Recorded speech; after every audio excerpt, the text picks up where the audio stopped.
On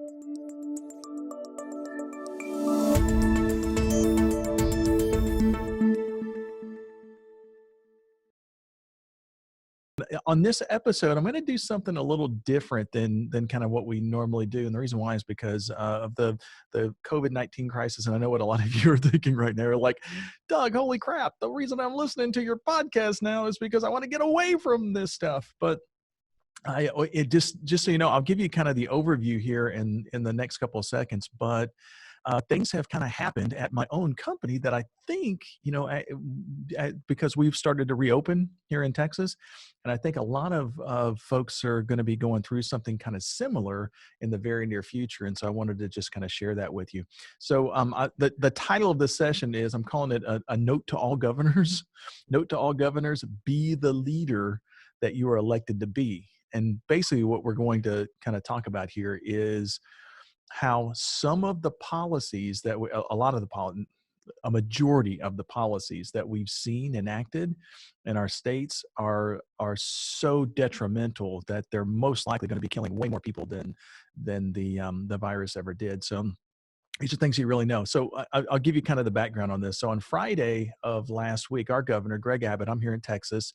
I know it looks like I'm in New York, but that's actually just a backdrop. It's a cool backdrop though, but if you're actually watching me on the video, but he created a process called Retail to Go, where commerce could take place in what has been called in the last month or so non-essential stores. So basically, as long as customers can order online or order by phone, then stores can have employees come in and service those customers. So that is, as long as the customers don't ever come into the stores or the offices. So now, while this is more hope than many of the businesses have had in weeks, it's likely not going to allow most of them to survive, and we'll kind of go into that in a little bit more detail as we keep moving. But I'll give you an example. For instance, there's a local woman here in the Dallas-Fort Worth area. She's become kind of a hero to a lot of us small business people.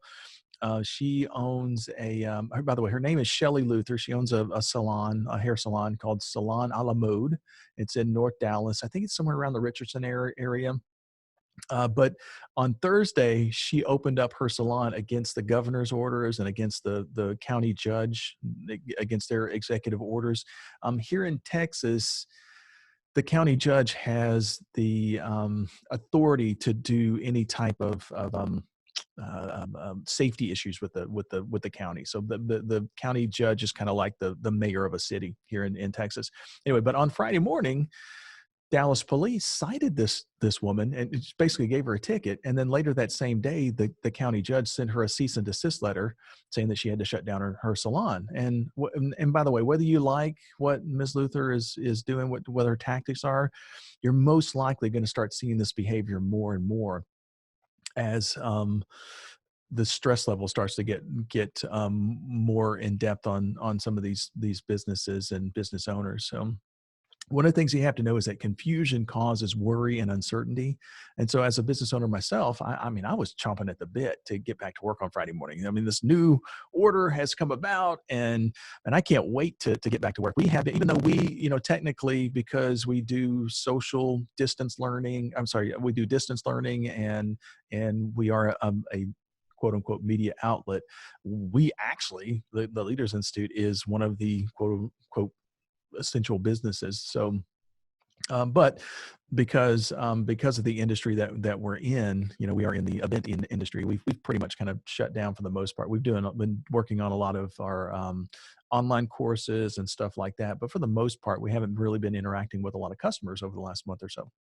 So the fact that we were, the state was opening up and we're all kind of going back to work, I was kind of excited. And on Friday morning, though, when, about 9 a.m. or sorry, at 8 a.m. Friday morning, when we all kind of get in, by 9 a.m., only about half of my staff had arrived. And I was actually shocked. I mean, I was like, my assumption was that after 6 weeks of working from home and doing only Zoom meetings and stuff like that the team would be really, really excited to return and be as excited as I was. And as my team members started kind of trickling in, I I didn't see excitement on their faces. I saw an entirely different emotion. I saw fear. I mean, the fear that they were experiencing was entirely caused by uncertainty. Some of them were like, they didn't even know about the governor's order. They didn't even know that we could go to work, and so it was kind of a shock to them because the communication hasn't been fantastic. And I knew I had a huge problem, so I visited with each one of my team members one on one. In a few cases, I don't think I was a great leader, by the way, because I'm really frustrated too. But when you combine fear and frustration, then the outcome can sometimes be pretty challenging. But after a few heart to hearts, I began to get a more clear picture of what the team was experiencing. And you might, as you start to go back to work, as your team starts to go back into your offices and stuff like that, you are most likely going to start seeing some of this stuff happen as well.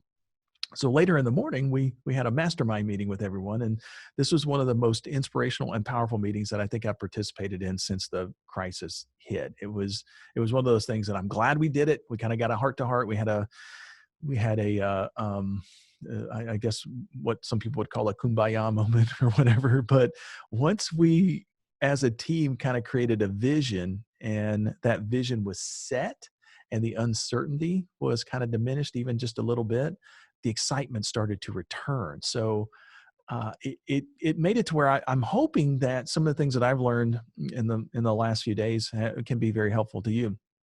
But it started me on a process that I kind of wish I had done now, but I there was I knew I had a need to help my team, and that need to help my team led me to make a few shocking discoveries. Because I mean, you and your team may be experiencing some of these similar things that I'm kind of talking about, but I thought a little clarity might be helpful. I mean, there was a reason why I'm not really nervous.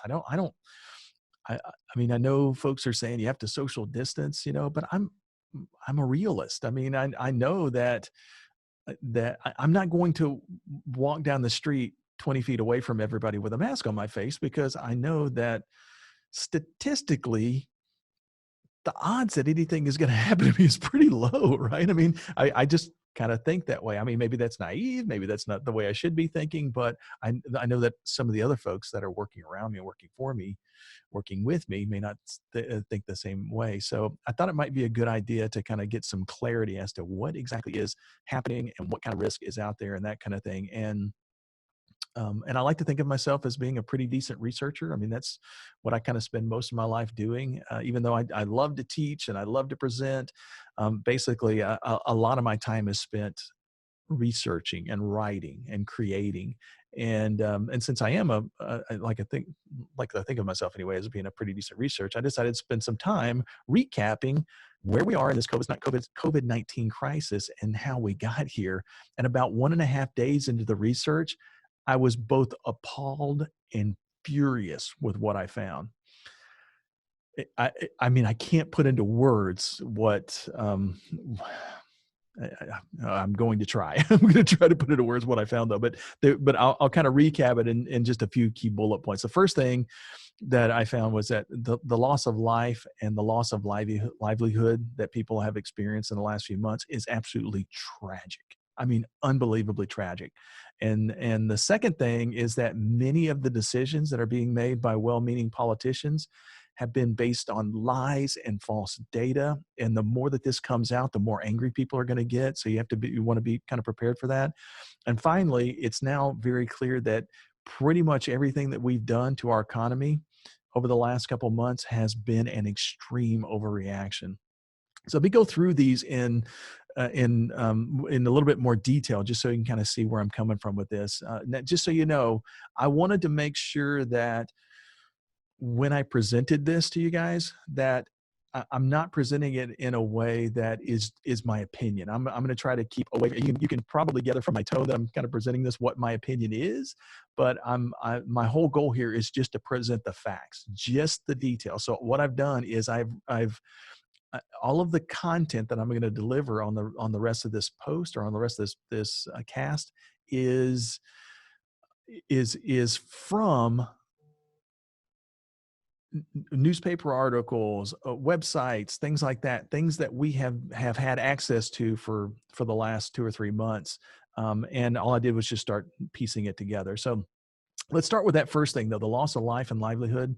from the COVID-19 thing. That this pandemic is just absolutely tragic. Want to start well off with New York, because the deaths, the number of deaths that New York is reporting each day is unbelievably heartbreaking. I mean, as I was researching the topic, the more that I learned about the devastation in New York, the sadder that I became.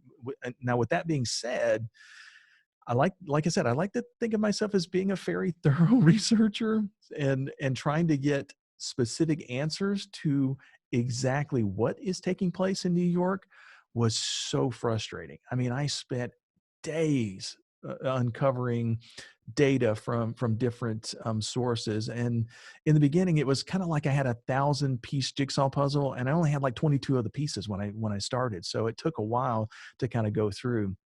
As I started to investigate it more and more, the pieces began to fall into place. And so I'll kind of take you through where I started. The very first place that I started with was with the CDC reports of the total cases and total deaths by state. Now, right now, or at the time that I kind of compiled this data, which was Saturday and Sunday, so it's only a few days old right now, but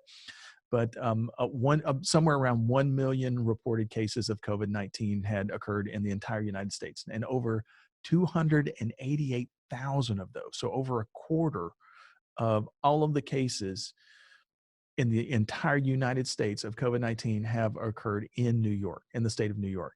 So if you think about that, 75% of the 25% is in one little tiny spot in the United States. The other 75% is spread out over all of the other 49 states.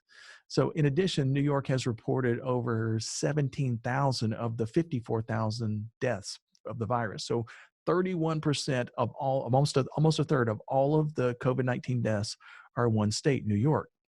By comparison, California, which is a way more populous state, has reported 16,051 deaths. Now, I mean, that's still a lot of people dying from something, but that's only 1/10 of what's in New York. Texas, the state that I'm in, has over 10 million more citizens than New York. We have 10 million more people living in Texas than there are in New York. And Texas has only reported 648 deaths. So that's like 4% of the deaths that are in New York. So the numbers just didn't add up. I mean, these are unbelievably huge discrepancies. And like I said, the tragedy of human loss, the loss of life it's tragic, but it really pales in comparison, though, to the loss of commerce. A recent report on CNBC is projecting 23% unemployment within the next 30 days. 23%, over a quarter of the people that could work are not going to be able to find a job. That's Great Depression type stuff. And in the last 6 weeks, businesses have been forced to shut down. These businesses, they still have rent to pay. They've got overhead. They've got salaries to pay. And so all that is still happening, even though income is. So they've also, by the way, had 2 complete months with little or no income. And so many of them will not actually be able to open back up. They're going to be so far in debt, they won't have any capital to operate off of.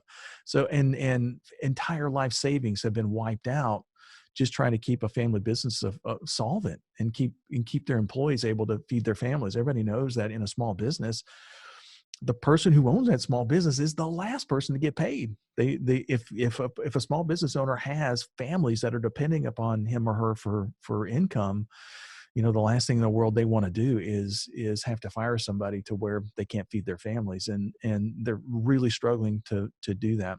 So the loss of life in New York is tragic. The loss of life anywhere is tragic, but the economic impact is really, really challenging. It's even more challenging than the deaths.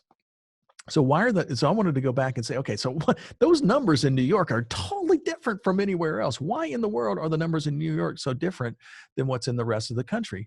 And I mean, there are some obvious things, like for instance, New York City is different from the rest of the US. It's got the highest population density of any city in the United States. New York City is the highest population density of any city. The population of New York also uses public transportation, uses subways more than any other city.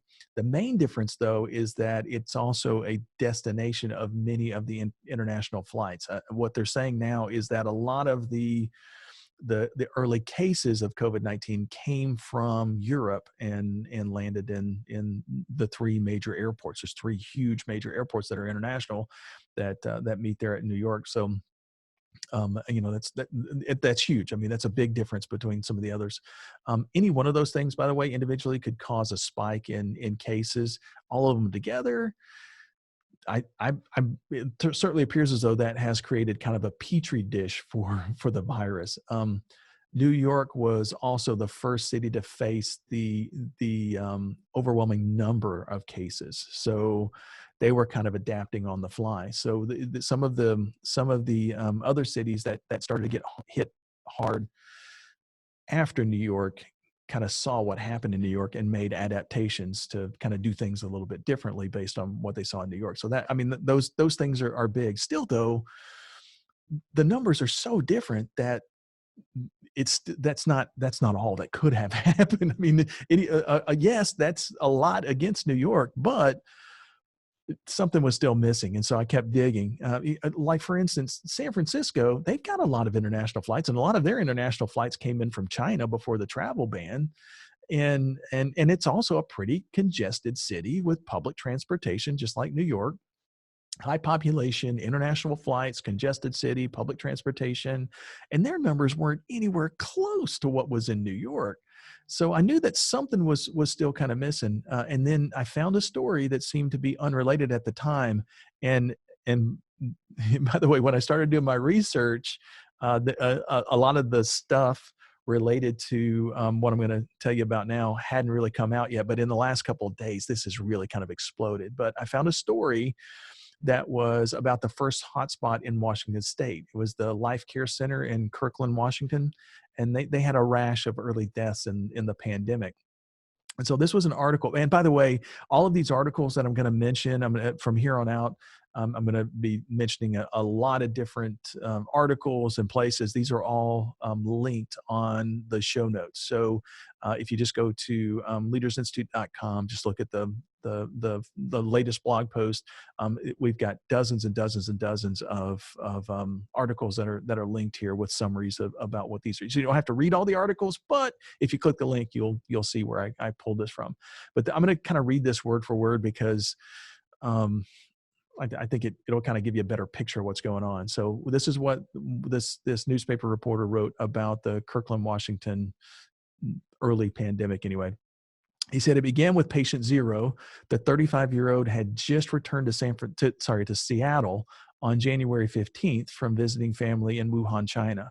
4 days later, after feeling a little under the weather, he was in an urgent care clinic. County health officials reportedly quarantined more than 60 people who patient zero had come into contact with. And a few days later, it became clear to the authorities, though, that they had missed somebody, because firefighters soon began receiving calls from the Life Care Center, a 25-mile drive from where patient zero was being held in quarantine, at an alarming rate. So the article goes on to talk about how the Life Care Center patients were sent to local hospitals. It's a really good read, by the way. I mean, if you really want to kind of know how the pandemic spread and the challenges and different things like that, it's a pretty good article. But basically what happened here, though, is that as the patients from Life Care were sent to local hospitals when they started having symptoms, they were treated and then they were returned back to the Life Care, or they were transferred in some cases to other nursing facilities. In retrospect, that sounds appalling, but at the time that was kind of normal protocol. I mean, once the person has been treated, you kind of return them to where they came from. So the nursing facilities seem to be a really important part to the overwhelming spread. This week, especially in the last couple of days, a number of stories have surfaced about the high rate of cases in nursing facilities. I'll just give you a summary of some of these. ABC News reported about a quarter of New York's total fatalities have been in long-term care facilities, which has been dubbed ground zero of the national crisis. So 25% of all deaths in New York related to COVID-19 have occurred in these facilities. those are the ones that occurred in the facilities. That doesn't include any of them that were transferred to hospitals and then died in hospitals as well. So 25% though. NBC News, the coronavirus patients began arriving the last week of March, transferred to the Gerwin Jewish Nursing and Rehabilitation Center under a New York State mandate requiring nursing homes to accept those recovering from COVID-19, even if they still might be contagious. So basically, these folks that were in the facilities were sent to the hospitals and then sent back, just like what happened in Washington State. New York Post: city nursing homes ravaged by the coronavirus were warned about disturbing patterns of unsanitary behavior long before the deadly outbreak. The state health department cited more than a dozen COVID-19 stricken facilities in New York City for infractions such as healthcare workers not washing their hands, neglecting to wear personal protective equipment, allowing medical devices to lay on the floor, and exposing residents' wounds to germs. Those were all things that happened prior to the pandemic that they were cited for. And by the way, there were many more. That's just a few of them that I found, and more have come up in the last couple of days. So the picture was becoming a little bit more clear, but the challenges in the nursing facilities still didn't fully explain the huge difference in cases. That is, until you understand how this virus spreads. Most people under the age of 65 have mild or no symptoms when they're infected with the virus. A lot of them have no symptoms at all. The ones that do tend to have mild. Now, that's not all of them, by the way. I mean, we did get notification in the last couple of days here in Texas that a 17-year-old person died. So, I mean, but most of the time anyway, what we're finding out is that most people under the age of 65 have mild symptoms. Now, although asymptomatic people can still spread the virus, if you think about it logically, it's most likely to spread quite a bit slower. I mean, because asymptomatic people aren't coughing. They're not, and so if they're not coughing, they're not coughing on you. However, older people are more likely to exhibit symptoms, though. So in addition, people who have other illnesses are more likely to develop the severe symptoms. So the nursing facilities have, number one, they've got people over 65, which is, that's the first challenge. Secondly, they've got lower immune systems, which is another big challenge with this disease. Third is that they have multiple what they call comorbidities, so things other than the virus that make them susceptible. And then four, they require healthcare workers to help them with normal daily functions.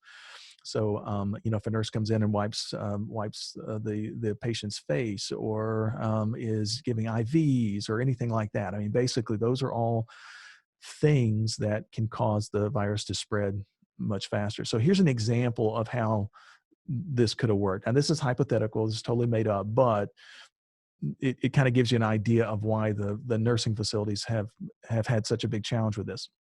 So a family member with the virus, but no symptoms, asymptomatic, visits Grammy in her nursing facility. This person doesn't know that he or she is symptomatic or has the virus, because it appears as though a percentage of the people that have the virus are asymptomatic. They don't have any symptoms whatsoever. So this person, not knowing that they're doing anything wrong, goes and visits their grandmother in the nursing facility.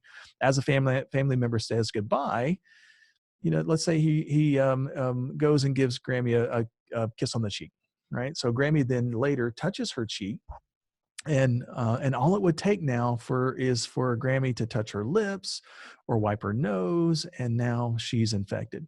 3 days later, she's in distress. She can't breathe. She's coughing violently. The nurse rushes in to help her, and Grammy has never been diagnosed with any type of communicable disease. There's never been any reason why the nurse would have to put a ton of protective equipment on when he or she is in the room with Grammy. So her nurse, in the rush to help a friend, probably, they get to know these folks really well, doesn't put on the additional personal protective equipment. So now the virus can spread again, because now Grammy is coughed in the presence of this worker. A few days later, the nurse, being much younger, has very mild symptoms, but the rent in New York, as was said by one of the political campaigners way back, the rent is too damn high, right, in New York. So this worker can't miss out on those hours of work. So she muddles through the day. She goes to work, muddles through the day. She interacts with a dozen patients, and now all of those patients can become infected. Then every member that visits them is more likely to catch the virus because the symptoms are so intense. So Grammy gets more serious now. The staff calls an ambulance. Paramedics, firefighters arrive. They take her to a hospital. She's treated, and she's one of the 80% of the elderly who fights off the virus.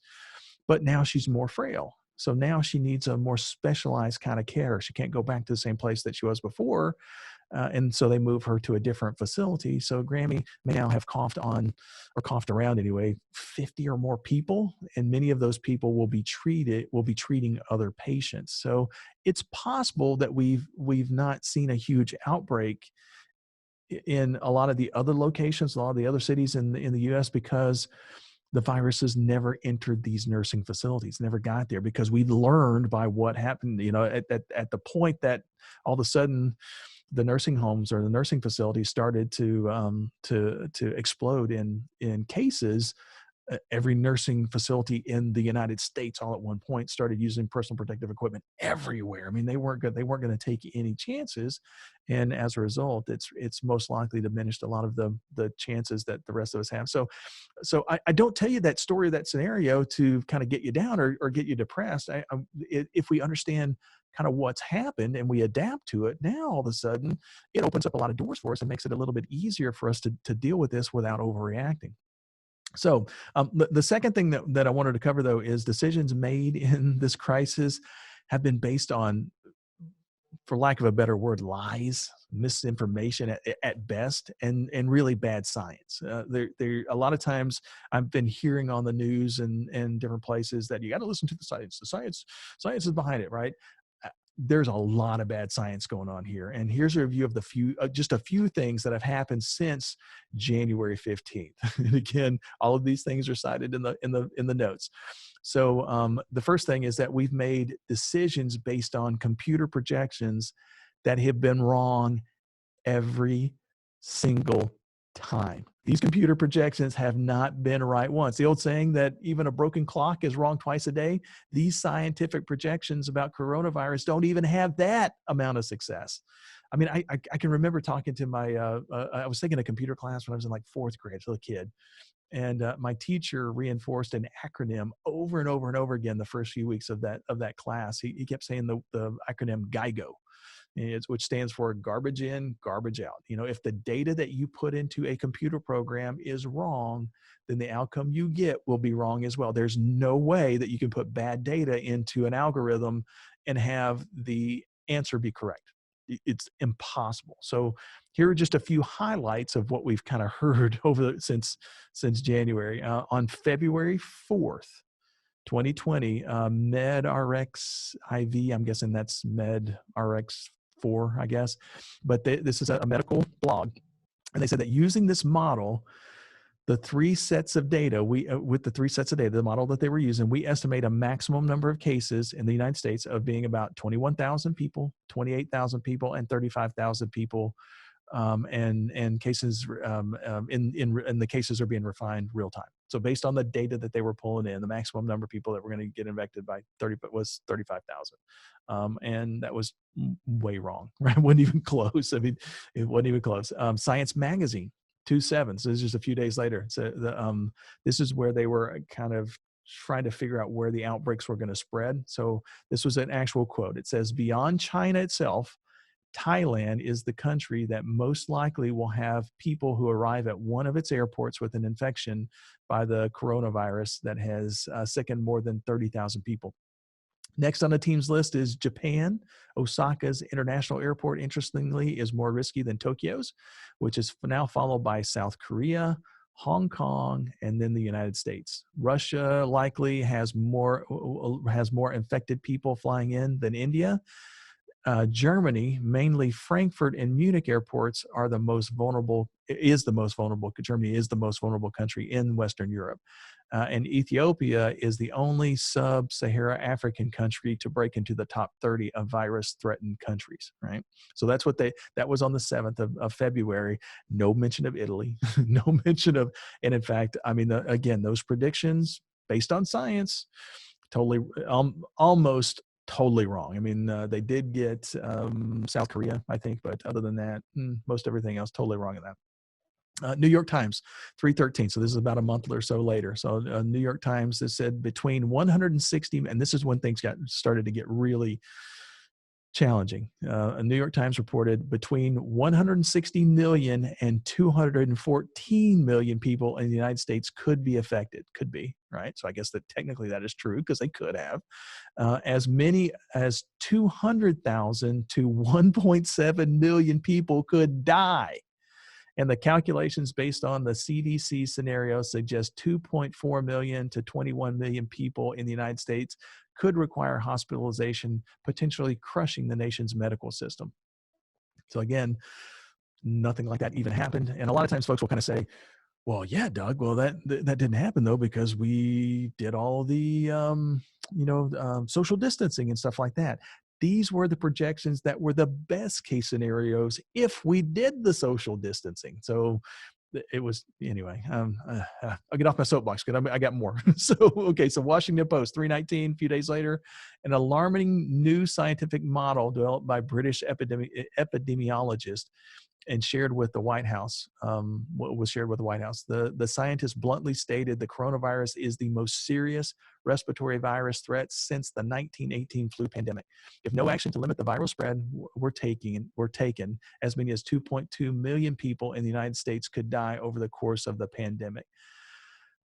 Well, yeah, if nothing, but that scenario was never going to occur. It wasn't that anybody was not going to do, that nobody was going to do anything, or everybody was going to do nothing, basically. I mean, that would be even, and even if that were the case, I mean, that's still, that projection is it just seems ridiculous. It seems ridiculous at the time, seems ridiculous now, but a lot of our politicians were listening to this science. These are the scientists. These are people that know what they're talking about. But that's just a sample, by the way, but you get the picture. I mean, there were a ton of these. The outages, I mean, these predictions, these outrageous predictions, they actually caused more outrageous predictions to occur. So based on these projections, the false projections, they caused more outrageous predictions in other areas. So like, for instance, the Hill, 324. So this was March 24th. So this is like a little over a month ago.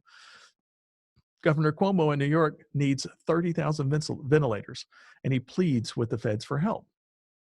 A couple of days later, New York Post, 329, Dr. Anthony Fauci said, bottom line, Governor Andrew Cuomo has to have, I inserted the 30,000, has to have ventilators. He needs to treat people stricken with coronavirus in New York, and it struggles with the largest number of cases in the nation. So Dr. Fauci was backing up Governor Cuomo. On the 31st, Newsweek article, as of March 30th, 2020, the country is predicted to need 220,643 beds, so 250,000 beds in the hospital beds, with a shortage of 54,000 beds. So we were going to run out, and we were going to have 54,000 more people that needed to be hospitalized than beds that we had. It predicts the need for almost 33,000 ICU beds, with a shortage of 14,000. Overall, 26,381 ventilators are predicted to be required. Now, this is kind of weird considering that New York was saying that they were going to need 30,000. Well, now here's the science, the data a couple of days later saying that now only 26,000 are going to, a lot, 26,000 ventilators are going to be needed, but again, contradictory data all over the place.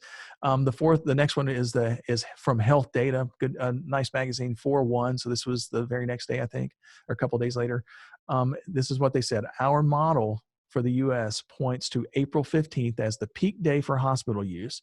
At this peak time, the U.S. is predicted to need 262,092 total hospital beds, which is a little bit more, is more than what they did a couple of days ago. So over 250,000 hospital beds, 40,000 for ICU, and 32,000 ventilators. So it was higher. A couple of days later, it was higher. The demand on hospital resources could lead to a nationwide shortage of 87,674 total hospital beds. So we were going to need almost 100,000 more beds than what we had, and almost 20,000 ICU beds, given the current trajectories. The Guardian, next day, 4/2. New York only has enough ventilators for 6 more days, says Governor Cuomo.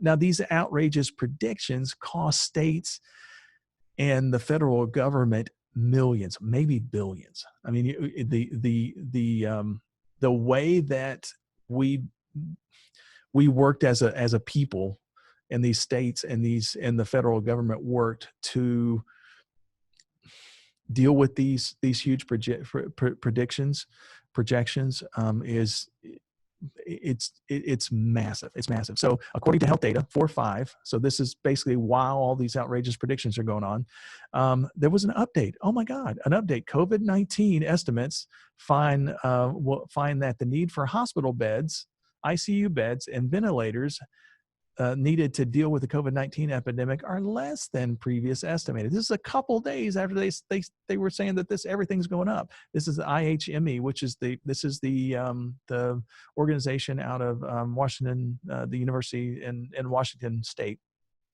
is predicting the need for approximately 25,000 ventilators over the next several weeks. So it went from 26,000 to 31,000, now back down to 25,000 in a matter of 4 days.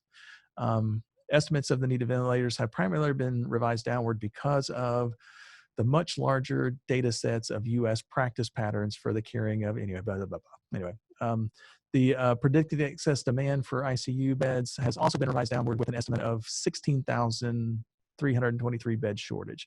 So they were still predicting shortages, but it was coming way down. The next day, Fox 5 Atlanta. After confirmed cases of the virus passed 6,000 on Saturday, Georgia health officials announced it was pouring $72 million into the additional 300 hospital beds, into addition of 300 hospital beds and medical staff. $72 million for 300 hospital beds and additional medical staff.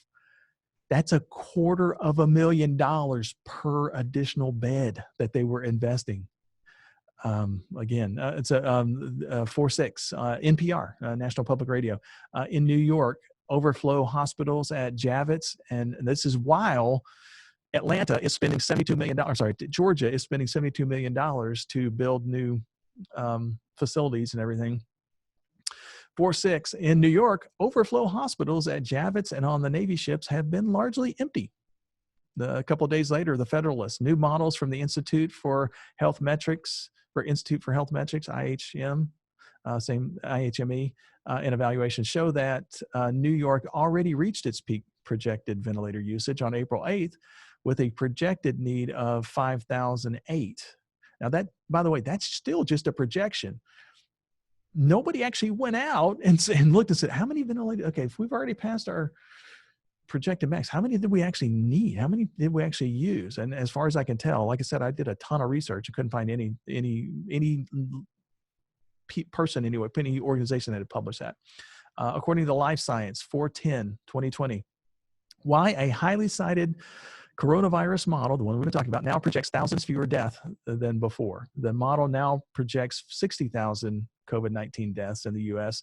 by the summer, down from 84,000 deaths in earlier predictions. So it's constantly been downgraded. Denver Post 4/20. This was just last week or a little over a week ago.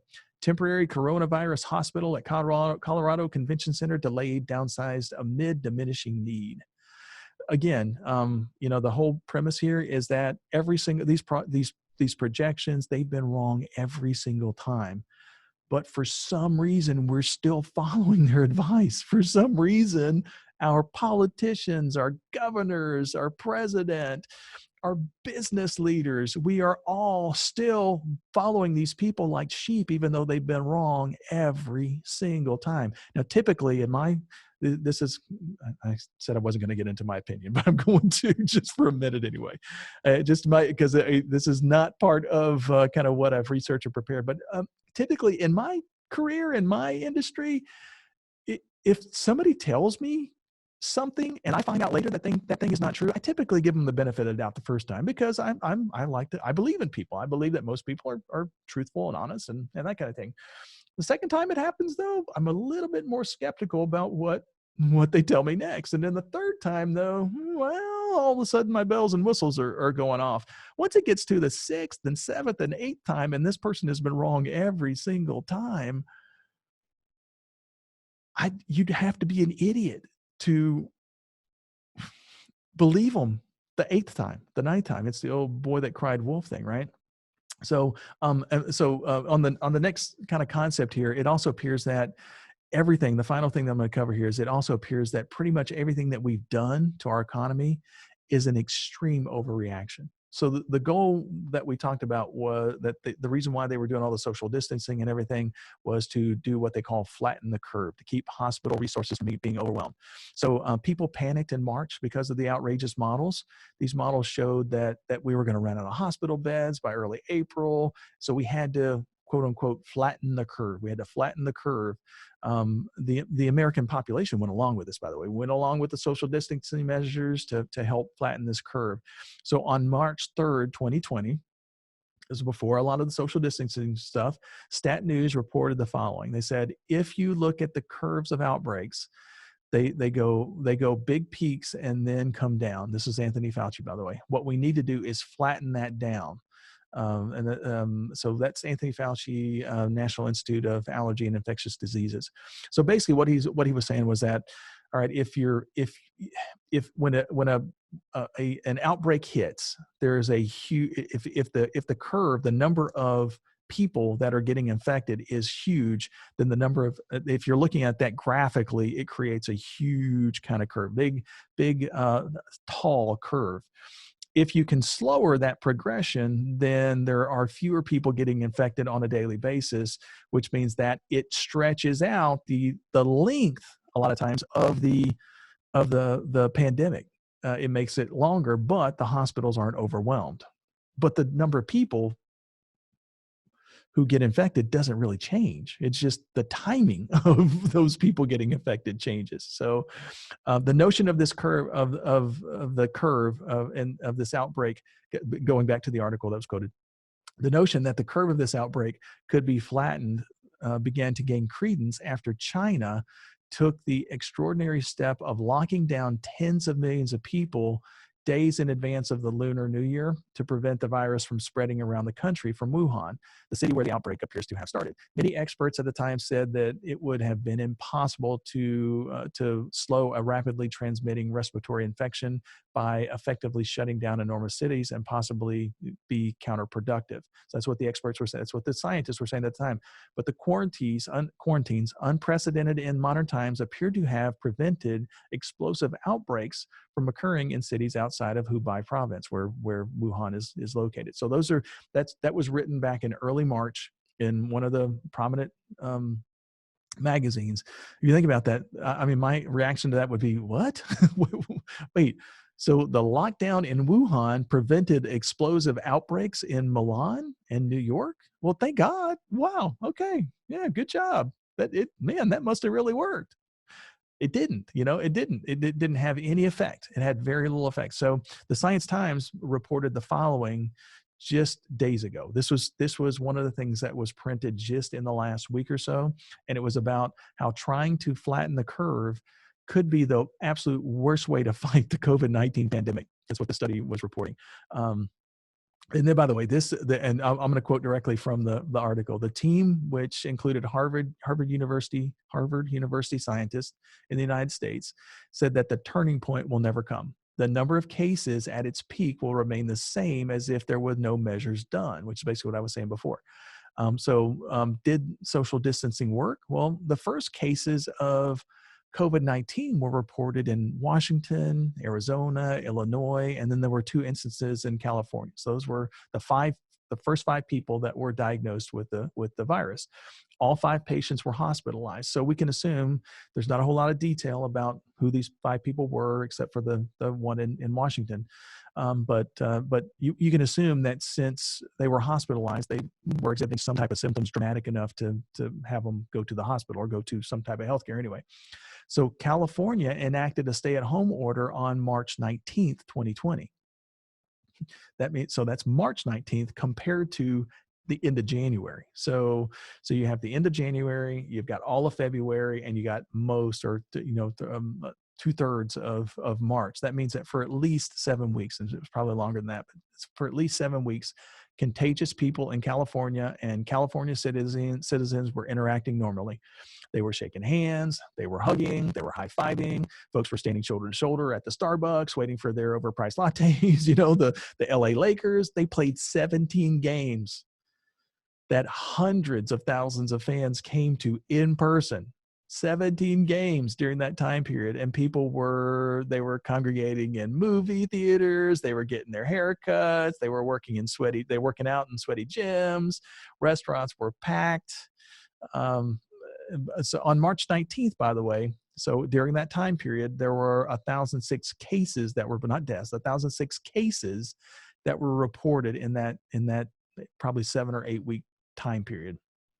And 19 of those folks had tragically passed away. Now, assuming that the incubation period is 2 to 14 days per the CDC, that's what they're saying. Link to it on the show notes. That means that infections should have dropped off significantly after about a 14-day period, you would think, right? I mean, if people are social distancing, if there's no way for this thing to spread, or if it's lessened anyway, there should have been at least some drop off basically after 14 days. And you probably should have seen a drop off sooner than that, right? So on April 2nd, though, California reported over 1,500 new cases, way more than what they had any day prior to that. And since April 2nd, they've reported over 900 new cases every day, except Sundays for some reason. I don't know why I don't know what happens on Sundays. They just don't take the reports. And then on Monday, it's much higher. But the highest number of new cases was 2,200, almost 2,300, 2,283. Almost 2,300 people were reported new cases on April 20th. That was over a month after the social distancing started. So all total, California is, and by the way, that sounds like a lot. That sounds like a lot of people. It sounds like a lot of deaths and everything. But all total, California is reporting a little over 41,000 total cases in the entire time period, right? They aren't reporting how many people have recovered either. So that's you got to assume that 41,000 of those people have recovered. So that means that out of all of the 39.5 million people in California, if they all went back to work, or if they all went back to a Lakers game, any one of those people that was unaffected so far by the coronavirus would have to shake hands with 963 people that you would come in contact with, and for one of them to still have the virus. So, I mean, statistically, the outbreak is way, way, way, way, way smaller than what everybody's been led to believe. In the last couple of days, even though I've been kind of going back and doing more research, but in the last couple of days, there have been new things. This is one of the things that I researched, and I discounted it when I researched it, but now it's starting to become a little bit more prominent, is that up until the early part of April, California, for instance, the United States as a whole, but California was reporting the highest, one of the worst flu seasons in history. There were more people that were dying of the flu in the United States, and specifically in some states like California and New York. But I looked at the data, and what happened was, if you look at the CDC's website, they've got this nice little graph that progresses, and it's a weekly study of what happened with the flu cases. And once the color changes to light blue, it's like that's a pandemic of flu viruses. And it started in December, and got darker and darker and darker until right toward the end of March. And then all of a sudden, just about the same time that the COVID virus kind of hit, all of a sudden it turned white. I mean, it basically a big chunk, a big majority of all of the flu cases that were being reported just kind of evaporated within a week or two. And when I first saw that, by the way, I was like, holy, because I compared it to last year. I compared it to 2019. And when I looked at the same graphs for 2019, the flu pandemic, or the flu cases anyway, stretched out until way into May. And for some reason, it shut off early this year. And the natural theory that people are having, nobody's made this accusation or not, but the reason why this is kind of coming up now is that it could be a couple of different things could be happening. Number one is, it's possible that the coronavirus has been around a lot longer than what anybody knew. And since since there are different types of flu, and we're not always able to identify what strain a flu virus is. It's possible that people had COVID-19 prior to March, and as a result, or when they got tested, it showed up as a flu, even though it's not a flu. They chalked it up as being an infection of the flu. It's possible. I mean, I don't know. I mean, I'm not in the industry, so I don't know that is the case, or if that's even impossible to do. There may be very specific kind of testing that they do. So, but it is maybe a possibility. The second theory that people are having now is that um, a lot of that the flu pandemic is still going on, and some of those people, because the testing didn't occur for the COVID-19 early on, that a lot of those people that they assumed were being affected by COVID-19 and they were treating for COVID-19 was actually flu. It's possible, and don't know if either of those things are true. But the reason why I didn't want to bring this up, and I didn't put this in the show notes for this, was because when I went back to 2017, 2018, when I back to a year before 2018, and I looked at what the flu did that year, it was almost identical to what happened to the flu this year. So you can't really make any accusations, but it does lead people to wonder kind of what's going on here. This is something that's way different than what we're being led to believe. And if you happen to be a governor of a state, if you happen to influence the governors within your state, if you happen to be an advisor or something like that, if you are listening to this or watching this, you have to take a second look at some of this stuff, because what we've been told from the time that this thing has started has been way over dramatized. It's been a panic, and as a result, it's not going to end until somebody stands up and says, "Hey, the emperor has no clothes," right? So somebody's got to stand up and say it. And until we start doing that, people are still going to be staying 20 feet away from each other outside when they're walking their dog. They're still going to be doing some of that stuff, which in most cases probably isn't doing anything to stop the virus spread. So you take that with a grain of salt. That's basically based on the research. But if you want to go back and look at kind of what I came up with, it's all in the show notes. I most likely, if I get a chance, just because I'm finding out every time I would open up one door, I find out something new. I'm gonna try to keep adding to this as best I can. So if you want to keep going back to the show notes on this one, we may even do another session on this one in the next couple of days or weeks. But keep in tune, because I'm going to try to keep you updated as much as I can as I get more information.